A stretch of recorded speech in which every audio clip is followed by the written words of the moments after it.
അസ്സലാമലൈക്കും, welcome to സൂസ് Peppercandy. എല്ലാവരും സുഖമായി സന്തോഷത്തോടിരിക്കുന്നതായിരിക്കുന്നു. ഇന്നൊരു ഫ്രൈഡേ വ്ളോഗായിട്ടാണ് വന്നേക്കുന്നത് കേട്ടോ. കഴിഞ്ഞ ഫ്രൈഡേയിലെ കുറച്ച് വിശേഷങ്ങൾ, കുറച്ച് ക്ലീനിങ് ഉണ്ട്, കുറച്ച് കുക്കിംഗ് ഉണ്ട്, പിന്നെ ഒരു ഔട്ടിങ്ങും. അപ്പോൾ വീഡിയോ കാണാം അല്ലേ. ഇന്ന് എപ്പോഴത്തേക്കും ഒരു ഡേ ഇൻ മൈ ലൈഫ് എടുക്കാനുള്ള പ്ലാനിങ് ഒന്നും ഇല്ലായിരുന്നു കേട്ടോ. അപ്പോൾ രാവിലെ മക്കൾ സ്കൂളിലൊക്കെ പോയതിന് ശേഷം ഇവിടെ AC ഡക്റ്റ് ക്ലീൻ ചെയ്യാനായിട്ട് ആൾക്കാർ വന്നിട്ടുണ്ടായിരുന്നു. അപ്പോൾ കുറേ പൊടിയൊക്കെ ആയി. അപ്പോൾ മക്കളുടെ റൂമിലെ ബെഡ്ഷീറ്റൊക്കെ ഒന്ന് മാറ്റാമെന്ന് വിചാരിച്ചു. അതാണ് ഈ കാണുന്നത്.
അപ്പോൾ ക്ലീനിങ് എല്ലാം കഴിഞ്ഞിട്ട് ഇന്നിപ്പോൾ ഫ്രൈഡേ ആണെന്ന് ഞാൻ പറഞ്ഞല്ലോ. അപ്പോൾ ഹസ്ബൻഡും മക്കളും എല്ലാം ഉച്ചയ്ക്ക് ലഞ്ചിനുണ്ടാവും. അപ്പോൾ അതിനായിട്ട് സാധാരണ നമ്മൾ എല്ലാ ഫ്രൈഡേയ്സും കൂടുതലും ബിരിയാണി വെക്കാറ്. മാൻഡേറ്ററി ബിരിയാണി നമ്മൾ പറയാറുണ്ട്. അപ്പം ഇന്നിപ്പോൾ ചിക്കൻ ബിരിയാണി ഉണ്ടാക്കുന്നത്. നെയ്യൊന്നും അങ്ങനെ ചേർക്കുന്നില്ല കേട്ടോ. കാര്യം നമ്മൾ വീട്ടിൽ തന്നെ ഉണ്ടാക്കുന്നതായതുകൊണ്ടും എല്ലാ ഫ്രൈഡേ ഉണ്ടാക്കുന്നതായതുകൊണ്ടും വളരെ സിമ്പിളായിട്ടുള്ള, ഒത്തിരി ഹൈഫൈ ബിരിയാണി എന്നല്ല, ഒരു സിമ്പിൾ ബിരിയാണി. വെള്ളം തിളപ്പിച്ചിട്ട് അതിനകത്തേക്ക് പട്ട, ഗ്രാമ്പ്, ഏലക്ക അങ്ങനത്തെ ഹോൾ സ്പൈസസ് ഒക്കെ ഇട്ടിട്ട് ആവശ്യത്തിന് ഉപ്പ് ഇട്ടിട്ടുണ്ട്. പിന്നെ ചിക്കൻ മസാല പുരട്ടി നേരത്തെ വെച്ചിട്ടുണ്ടായിരുന്നു, രാവിലെ വെച്ചിട്ടുണ്ടായിരുന്നു. അതുപോലെ ഉമ്മ ഇടയ്ക്ക് സവാളയും തക്കാളിയും എല്ലാം അരിഞ്ഞ് തന്നിട്ടുണ്ടായിരുന്നു. അപ്പോൾ എനിക്കിനി വെറും കുക്കിംഗ് മാത്രമേ ഉള്ളൂ. പിന്നെ ഈ വെള്ളം തിളയ്ക്കുമ്പോൾ അതിനകത്തേക്ക് അരിയിട്ടതിന് ശേഷം അല്പം നാരങ്ങാനീരും കൊണ്ട് ഒഴിച്ചിട്ടുണ്ട്. അപ്പോൾ അതവിടെ അങ്ങനെ കുക്ക് ചെയ്യാൻ വെച്ചിട്ടുണ്ട്. അപ്പോൾ പാൻ ഒന്ന് ചൂടാകുമ്പോൾ അതിനകത്തേക്ക് അല്പം എണ്ണ ഒഴിച്ചതിന് ശേഷം ഇഞ്ചി വെളുത്തുള്ളി ചതച്ചത് ആഡ് ചെയ്യുന്നുണ്ട്. എന്നിട്ട് അതൊന്ന് ഫ്രൈ ആയി വരുമ്പോൾ അതിനകത്തേക്ക് സവോള അരിഞ്ഞതും പിന്നെ പച്ചമുളക്, തക്കാളി, ഇതൊക്കെ സാധാരണ നമ്മൾ ബിരിയാണിക്ക് ചേർക്കുന്ന എല്ലാ മസാലയും ചേർക്കുന്നുണ്ട് കേട്ടോ.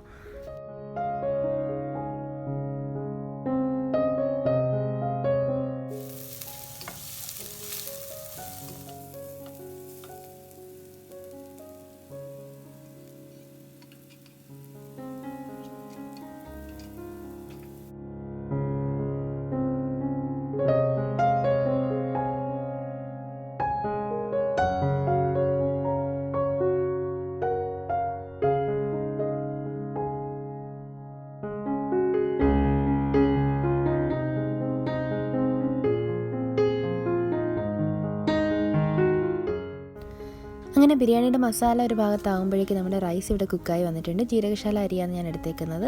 നല്ല പെർഫെക്റ്റായിട്ട് വന്നിട്ടുണ്ട് കേട്ടോ. 1 കപ്പ് അരിക്ക് 1.25 കപ്പ് വെള്ളമാണ് എടുത്തേക്കുന്നത്. ആ ഒരളവിന് 1.25 കപ്പ് ചൂടുവെള്ളമാണ് എടുത്തിരുന്നത് കേട്ടോ. ആ അളവിന് അത് കുക്ക് ചെയ്ത് വന്നേക്കുന്നത്. ചെറു തീയിൽ നല്ലോണം വെള്ളം തിളയ്ക്കുമ്പോൾ അരി ഇട്ടതിന് ശേഷം ചെറു തീ വെച്ച്, അതായത് അരി ഇട്ടതിന് ശേഷം നല്ലോണം തിള വന്നതിന് ശേഷം ചെറു തീയിലിട്ട് കുക്ക് ചെയ്തെടുക്കുക. അപ്പോൾ ഇതിന് ബിരിയാണിക്ക് ആയിട്ടുള്ള വേവാവും. പിന്നെ കുറച്ചും കൂടെ നമ്മൾ ദമ്മിടുമ്പോൾ കറക്റ്റ് വേവിൽ ബിരിയാണിയുടെ അരി കിട്ടും. അപ്പോൾ ഇതിനകത്തേക്ക് ഞാൻ ചിക്കൻ ഇട്ടിട്ടുണ്ട്. ചിക്കൻ ഒന്ന് നന്നായിട്ട് മിക്സ് ചെയ്ത് കൊടുക്കുന്നുണ്ട്. ഇപ്പോൾ വലിയ പീസ് ചിക്കനാണേ, മന്തി റൈസിനുള്ള ചിക്കനായിരുന്നു. അപ്പോൾ അത് ഞാൻ കട്ട് ചെയ്തില്ല, കാര്യം മക്കൾക്കെല്ലാം ഒരു വലിയ കഷ്ണം വേണ്ടി വരും. അപ്പോൾ അതിനകത്തേക്ക് ഞാൻ ഒരൽപ്പം തേങ്ങയും 2 ടേബിൾ സ്പൂൺ തേങ്ങയും കാഷ്നട്ടും 1 ടേബിൾ സ്പൂൺ തൈരും കൂടെ ചേർത്തൊന്ന് അരച്ചിട്ട് ചേർക്കുന്നുണ്ട്.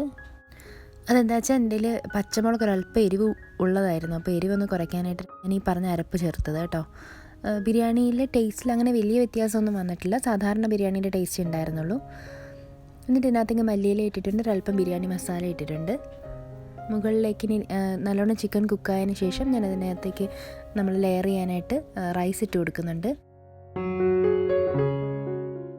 1 ടീസ്പൂൺ നെയ്യ് ഒഴിച്ച് കൊടുക്കുന്നുണ്ട്. നെയ്യ് കൂടുതൽ ചേർത്താൽ ബിരിയാണിക്ക് കൂടുതൽ ടേസ്റ്റ് ഉണ്ടാകും. പിന്നെ നമ്മൾ എല്ലാ ഫ്രൈഡേ ഉണ്ടാക്കുന്ന കാരണം തന്നെ ഒരു തട്ടിക്കൂട്ട് ബിരിയാണി ചെയ്ത് കേട്ടോ. അപ്പോൾ വീട്ടിലുണ്ടാക്കുമ്പോൾ നമ്മൾ നെയ്യൊക്കെ അല്പം കുറച്ചല്ലേ ചേർക്കുള്ളൂ, വളരെ കുറച്ച് ഞാൻ ചേർത്തിട്ടുള്ളൂ. ഇനി ഇതിനകത്തേക്ക് കാഷ്നട്ടൊന്നും ചേർത്തിട്ടില്ല. പിന്നെ ദം ചെയ്യാനുള്ള കാര്യങ്ങളൊക്കെ ഉമ്മ ചെയ്ത കേട്ടോ. ഞാൻ പിന്നെ പെട്ടെന്നൊരു ഡെസേർട്ട് ഉണ്ടാക്കാനായിട്ട് പോയി. ഒറിയോ ചീസ് കേക്ക് ഉണ്ടാക്കുന്നത് മോൻ കുറേ ദിവസമായിട്ട് പറയുന്നുണ്ടായിരുന്നു ചീസ് കേക്ക് ഉണ്ടാക്കാൻ. അപ്പോൾ ഇന്ന് നോക്കുമ്പോൾ എല്ലാ ഇൻഗ്രീഡിയൻസും ഉണ്ട്, മാത്രമല്ല ഡെസേർട്ടായിട്ട് വേറെ ഒന്നും ഇല്ല. അപ്പോൾ അത് കാരണം ഇത് തന്നെ ഉണ്ടാക്കാമെന്ന് വിചാരിച്ചപ്പോൾ ഒറിയോ ബട്ടറൊന്നും ചേർത്തിട്ടില്ല, കാര്യം ബട്ടർ ഇല്ലായിരുന്നു. അപ്പോൾ അത് കാരണം ഒറിയോ ജസ്റ്റ് ഒന്ന് ക്രംബിൾ ചെയ്തിട്ട് അതിന് മുകളിലേക്ക് ചീസ് കേക്ക് മിശ്രിതം സ്പ്രെഡ് ചെയ്തതേ ഉള്ളൂ. അപ്പോൾ ഇത് ഓൾറെഡി ഇതിൻ്റെ ഡീറ്റെയിൽ റെസിപ്പി ഞാൻ അപ്ലോഡ് ചെയ്തിട്ടുണ്ടായിരുന്നു. അപ്പോൾ അത് ഞാൻ അതിൻ്റെ ലിങ്ക് ഡിസ്ക്രിപ്ഷൻ ബോക്സിൽ കൊടുത്തേക്കാം. കണ്ടിട്ടില്ലാത്തവരുണ്ടെങ്കിൽ ഒന്ന് ട്രൈ ചെയ്ത് നോക്കണം, നല്ല ടേസ്റ്റാണ്. കുട്ടികൾക്കും വലിയവർക്കും എല്ലാം ഇഷ്ടപ്പെടും. അധികം ചീസി ടേസ്റ്റ് ഒന്നും ഉണ്ടാവില്ല കേട്ടോ. അപ്പോൾ ഇതൊന്ന് സെറ്റ് ചെയ്യാനായിട്ട് ഞാൻ ഇതൊന്ന് ലെയർ ചെയ്തതിന് ശേഷം ഒരു ക്ലിംഗ് റാപ്പിട്ട് അടച്ചിട്ട് ഒന്ന് ഫ്രിഡ്ജിൽ സെറ്റ് ചെയ്യാൻ വെക്കുന്നുണ്ട്. ഒരു 2 hours ഒക്കെ ആകുമ്പോഴത്തേനും സെറ്റാവും. ഫ്രിഡ്ജിൽ വെച്ചാൽ മതി, ഫ്രീസറിലൊന്നും വെക്കേണ്ട കാര്യമില്ല. അത് കഴിഞ്ഞിട്ട് ഞാൻ മക്കളെ വിളിക്കാനായിട്ട് പോവുകയാണ്. അപ്പോൾ ഇന്ന് ഫ്രൈഡേ ആയതുകൊണ്ട് 11:30 വരെ ക്ലാസ് ഉള്ളൂ. അങ്ങനെ ഇന്ന് ഞങ്ങളുടെ സ്കൂള് ബിൽഡിങ്ങിനടുത്താണ്, അപ്പോൾ ഒന്ന് നടന്നു പോയാൽ മതി. പക്ഷേ നല്ല പൊടിക്കാറ്റുണ്ടായിരുന്നു, ചൂടും ഉണ്ടായിരുന്നു. സമ്മർ തുടങ്ങിയിട്ടുണ്ട്, അപ്പോൾ അതിൻ്റെ ചൂടുണ്ട്. 2 പേർക്കും ഒറ്റയ്ക്ക് വരാനുള്ള ദൂരമേ ഉള്ളൂ, പക്ഷേ ഞാൻ വിളിക്കാൻ വരാറുണ്ട്. അപ്പോൾ മോളെ എൻ്റെ കയ്യിൽ ഏൽപ്പിച്ചതിന് ശേഷം അവൻ്റെ ഫ്രണ്ട്സുമായിട്ട് തിരിച്ച് വീട്ടിലേക്ക് പോകും. ഞാനും മോളും ഇങ്ങനെ പോകും, വർത്താനമൊക്കെ പറഞ്ഞു.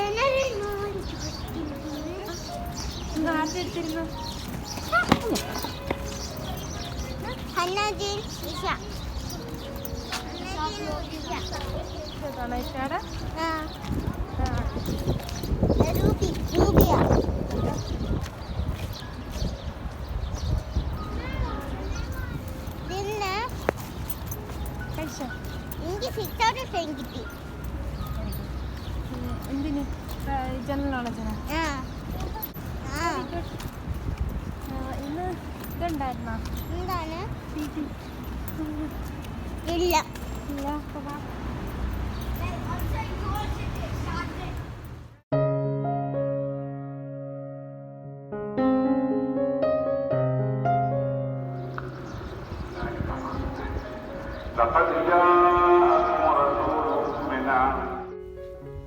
അങ്ങനെ ലഞ്ചൊക്കെ കഴിച്ചു. ഇന്ന് ആഫ്റ്റർനൂൺ ഹസ്ബൻഡിന് ഓഫീസിലേക്ക് പോകണ്ട, അപ്പോൾ അത് കാരണം ഫ്രീ ആണ് നമ്മളെല്ലാവരും. ഒരു 4:30-5 മണിയൊക്കെ ആയപ്പോഴേക്കും നമ്മൾ മക്കളുടെ സ്വിമ്മിങ് ക്ലാസ് നടക്കുന്ന സ്കൂളിലേക്ക് വന്നിട്ടുണ്ടായിരുന്നു. ഇന്ന് മക്കൾക്ക് സ്വിമ്മിങ് ഇല്ല, പക്ഷേ നമ്മളൊരു ഫ്രണ്ടും ഫാമിലിയും അവിടെ വന്നിട്ടുണ്ട്. അപ്പം അവരെ ഒന്ന് കാണാനും അവർ നമ്മൾ വീട്ടിലേക്ക് കൂട്ടിക്കൊണ്ടു പോകാനായിട്ടാണ് വന്നേക്കുന്നത്.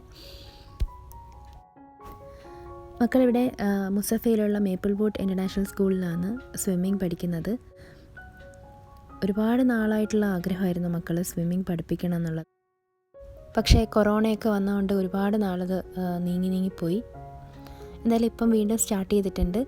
അപ്പോൾ ഇന്നിപ്പോൾ നമ്മൾ ഫ്രണ്ടും ഫാമിലിയും വന്നിട്ടുണ്ടെന്ന് പറഞ്ഞല്ലോ, അപ്പോൾ അവരുമായിട്ട് നമ്മൾ വീട്ടിലേക്ക് പോയി അവരുടെ മക്കൾ അവിടെ സ്വിമ്മിങ് പഠിക്കുന്നുണ്ട്. അപ്പോൾ അവരുടെ ക്ലാസ് കഴിഞ്ഞതിന് ശേഷം നമ്മൾ വീട്ടിലേക്ക് പോയി. സുരഭിയും സുകേഷും മക്കളുമാണ് ഇന്ന് നമ്മുടെ അതിഥികൾ. അപ്പോൾ വൈകുന്നേരം ഡിന്നർ നമ്മൾ വിചാരിച്ച് പുറത്തുനിന്ന് കഴിക്കാമെന്ന്.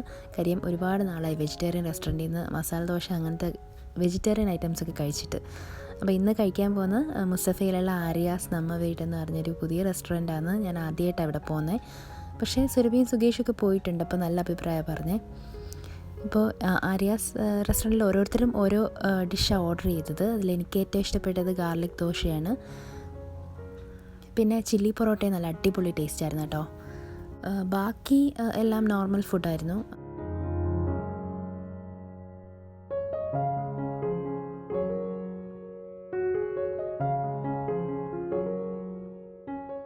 വെജ് ബിരിയാണി ഓർഡർ ചെയ്തിട്ടുണ്ടായിരുന്നു, പൊങ്കൽ ഓർഡർ ചെയ്തിട്ടുണ്ടായിരുന്നു, പിന്നെ ഒരു മെക്സിക്കൻ ദോശ ഓർഡർ ചെയ്തിട്ടുണ്ടായിരുന്നു. ഇത് ഫ്രൂട്ട് സാലഡ്, അതിൻ്റെ കൂടെ ചോക്ലേറ്റ് മിൽക്ക്. മക്കൾക്കൊക്കെ ഒത്തിരി ഇഷ്ടപ്പെട്ടു ചോക്ലേറ്റ് മിൽക്കെല്ലാം. ഇവിടെ വെച്ച് ഇന്നത്തെ വീഡിയോ വൈൻഡപ്പ് ചെയ്യാണ് കേട്ടോ. ഇന്നത്തെ വീഡിയോ നിങ്ങളെ ബോറടിപ്പിച്ചിട്ടില്ല എന്ന് വിചാരിക്കുന്നു. ഇത്രയും നേരം ക്ഷമയോടെ വാച്ച് ചെയ്യാൻ ഒരുപാട് നന്ദി. വീണ്ടും അടുത്ത വീഡിയോയിൽ കാണുന്നത് വരെ ബൈ ഫ്രം Peppercandy.